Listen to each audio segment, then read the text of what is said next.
નમસ્કાર દર્શક મિત્રો, વોઇસ ઓફ વડોદરા ન્યૂઝમાં આપનું હાર્દિક સ્વાગત છે।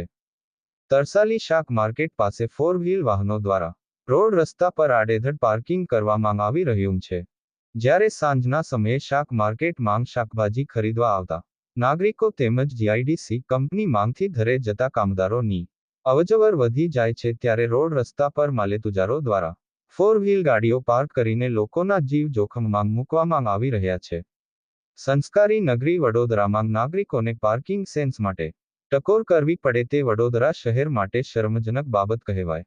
પાલિકા તંત્ર અને ટ્રાફિક પોલીસ દ્વારા યોગ્ય કાર્યવાહી કરવામાં આવે તેવી રંગદે બસંતી ઇન્દ્રવદન રાઠોડની રજૂઆત છે। રિપોર્ટ હઝરત ખાન, વડોદરા।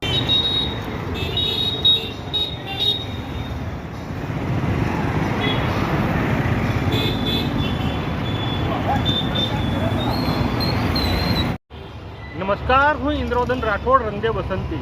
बात करिए वडोदरा शहरना तरसाली विस्ताરમાં શાક માર્કેટ ખાતે જ્યારે સૌથી વધારે ભીડભાડ હોય છે, જીઆઈડીસી કંપનીમાંથી છૂટતા કામદારોની અવરજવર વધી જાય છે, ત્યારે માલેતુજારો ફોર વ્હીલ લઈને આવે છે, ત્યારે જે પાર્કિંગ સેન્સ હોવી જોઈએ એ નથી, ત્યારે અડધા રસ્તે ગાડીઓ પાર્ક કરીને જાય છે।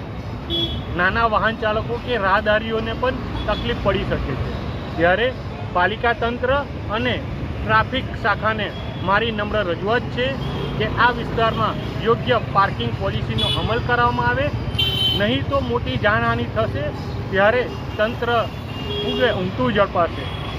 એટલે મારી ઇન્દ્રવદન રાઠોડ, રંગદે બસંતીની રજૂઆત છે કે આ વિસ્તારમાં પાર્કિંગ પોલિસીનો અમલ કરવામાં આવે।